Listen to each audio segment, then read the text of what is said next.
Welcome back. Summer months can be a struggle for everyone to find clothes that are comfortable and flattering. Yes, we're looking at more styles to suit those with hourglass to pear-shaped figures, and stylist Laura Jordan has stayed with us. Lots of tips earlier on, Laura, and we're going to continue that now by looking at 3 different shapes again. Yeah. And we're going back to Lena. Lena who is an hourglass. Hourglass, exactly.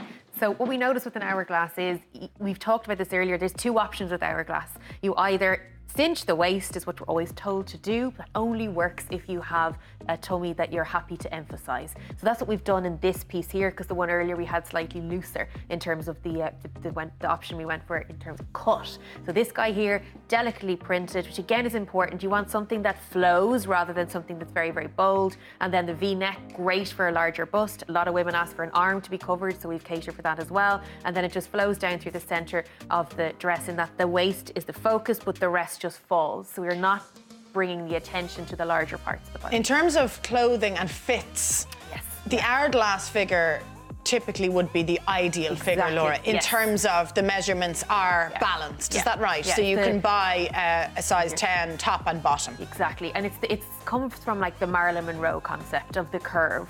But in order for that to work, you have to show the curve, which is what we kind of look at in terms of the piece. But yes, typically if you're buying separates, you buy the same size for the top and the bottom, which is relatively rare. We see it like in swimwear, for example, but it also goes into our tops and trousers and dresses and skirts. So is that why something like a shift dress wouldn't work, because it goes out of the bust and stays out until the knee? Like a sack, whereas it works beautifully on a boyish shape, because that idea of like the clothes hanger where it just falls from the shoulders, that really works on a shift, but it would not work on an hourglass or indeed on a pear, because you need to show the smaller parts of the body, and a shift dress doesn't let you do that. I'll be returning that one. It's going back.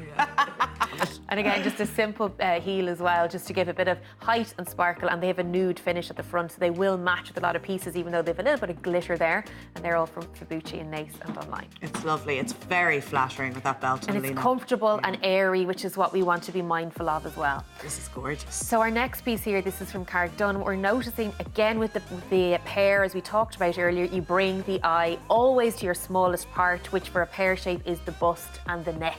And you bring the eye potentially away from the bottom half. Now, remember we discussed here, like, pleats, are they a no-go when you have more weight on your bottom half? The key to this is bring the waist up to make the legs look longer. And as you can see from this dress here, the waist is exactly where Ursula's hand is there. It's nice and high, so the dress just flows for that reason. And again, it's the necktie that we can see the eye in terms of the focus of that piece. So if there's going to be a little bit of fuss somewhere, put it at the smallest part. Exactly, and that's your general rule across the board. Let the fuss go to the smallest part, because that's where our eye goes. We are, as we said, magpies by nature. We'll go for the sparkle, the print, the detail, the bow. So let's control where people look, for want of a better word. I'm just laughing. How can you make a fuss of ankles? It's all about the shoes. Smallest part, okay. That's where you justify your shoe purchase.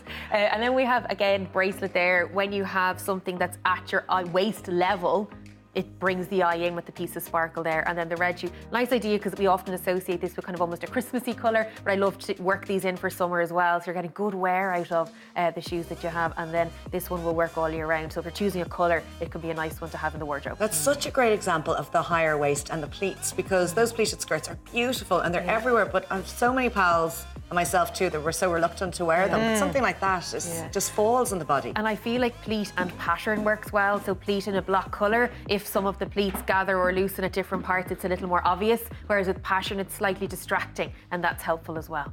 So what we're looking at here is our boyish and straight shape, and what we mentioned earlier is you need the dress to create the curve, because you don't have it naturally yourself. So in this case, you have the ruching at the side, so right over the hip, right down to the top of the leg, which causes the dress to literally create a cling at a part that should be typically womanly, for want of a better word. And then you have this guy here, different to the dress earlier where we had a cut into the fabric to create the bust. In this one, it just falls. So that's ideal for someone who even has varying sizes of a bust, you know, so that you're not relying on a fit at a particular stage. Nice little sleeve on it as well, just flows down. Delicate print, so ideal for, you know, rewears, to mix and match in, not too memorable, which we're always mindful of when you're buying a print, that you want something you can wear a lot, rather than someone saying, that's a gorgeous dress, you think, oh no, I can't wear it again. So you want to ensure that the rewears are really simple then, with the jewels that you put with it, just very nice circular detail again. Huge trend in jewellery still, that idea of having the symmetric kind of mix of the pieces that you choose. think that's a really good tip as well. Choosing something that's slightly more subtle, Yes. if it is a print, or maybe block colours if you're going to get more rewears out of them. Yeah, because I always say, well, we are drawn to the brighter print. Yes. And it's always like a rule. Instead of, you want someone to say, I think you look great, as opposed to, I love your dress. Yes. There's a kind of a subtle difference there in that compliment. So you want everything to sort of work together to create your look. And I always say you want to make sure people notice you, not just your dress. And so it's how you choose your, as you said, block colours, you can rewear them, you can change the accessories, and delicate prints are less noticeable than a really bright contrast. Sticking with prints, why sometimes if we buy a printed dress or skirt, does it wear us? In terms of it's overpowering as opposed to the other way around? Is it just they're too big? It can be the colour palette. So some people really work well on a bright colour palette. So typically ones that say, you know what, if someone that says, if I wear cream, I look exhausted, or pastel colours washes me out, I need something bright in order to really pop the pieces. So in that case, you can wear those. Whereas it also, I think, links in with personality. Some people really like a bright colour and are happy to walk into a room and be the centre of attention and, you know, say, oh, thanks a million. Or the people would rather be a little more understated and just kind of not have that focus on them. So I think there's a link there between personality and colour, but typically it goes for your skin tone, yes. Well, there's our segment for another day. Absolutely. Personality and fashion. Yeah. Great tips today. Thanks so Brilliant, much, Laura. Thanks very much. Thank you very much. Now, after the break, a look ahead to tonight's Game of Thrones final. See you soon.